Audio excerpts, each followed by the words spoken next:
قاری صاحب مجھے نہیں سمجھ میں آ رہا، اسلامی معاشرہ ہے، اس معاشرے میں ایسی ماں ایسی ہو بھی سکتی ہے؟ میں نے اس کیس کو بڑا دیکھا ہے، تصدیق ہوئی ہے تب جا کے میں بات کر رہا ہوں.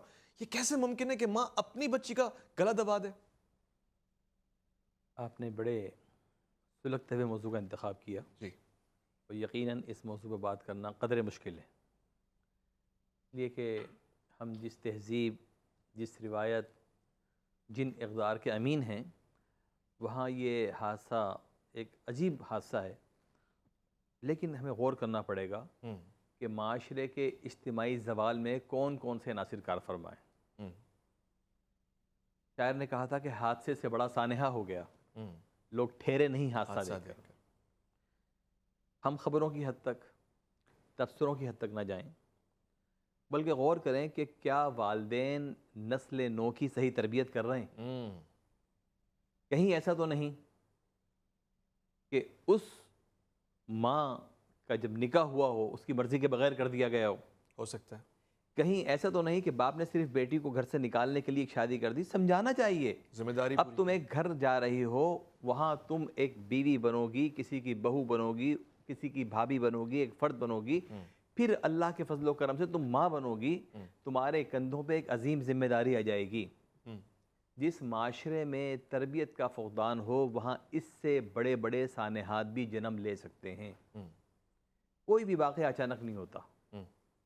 میں انتہائی حیران ہوں اس بات پر کہ ایک بچی کی چیخ و پکار نے، اس کے رونے نے ماں کو اتنا ظالم بنا دیا، اتنا سفاک بنا دیا، اتنا بے رحم بنا دیا، سنگ دل بنا دیا. میں اردو کی لغت سے کون سا لفظ تلاش کروں اسے پکارنے کے لیے.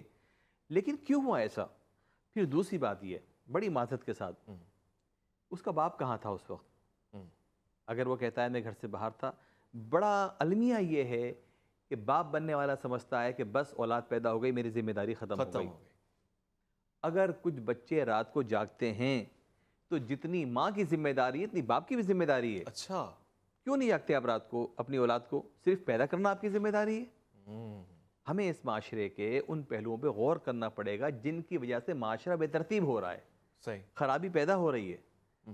اس لیے کہ ہم جب چلتے ہیں دین اسلام کی طرف، نبی کریم صلی اللہ علیہ وآلہ وسلم اپنی اولاد کی تربیت کے معاملے میں، اپنے گھریلو زندگی کے معاملے میں کس قدر محتاط ہیں. اقرا بن حابس بیٹھا ہوا ہے، نبی کریم صلی اللہ علیہ وآلہ وسلم کے پاس حسنین کریمین آ رہے ہیں، کبھی گود میں کبھی کندھے پہ. وہ کہتا ہے کہ یار محمد صلی اللہ علیہ وآلہ وسلم میرے تو 10 بیٹے ہیں، کبھی کوئی میرے قریب نہیں آیا. آپ نے کہا اگر تیرا دل سخت ہو گیا ہے تو میں کیا کر سکتا ہوں. اللہ اکبر. اس کے معنی ہیں کہ مرد کی بھی ایک ذمہ داری ہے معاشرے میں، صرف عورت کی ذمہ داری نہیں ہے. ٹھیک ہے، جو پرورش، جو سایہ عاطفت ماں فراہم کرے گی وہ باپ فراہم نہیں کر سکتا. جس طرح سینے سے ماں اپنی اولاد کو لگائے گی باپ نہیں لگائے گا، لیکن باپ کی اپنی ذمہ داری بھی ہے.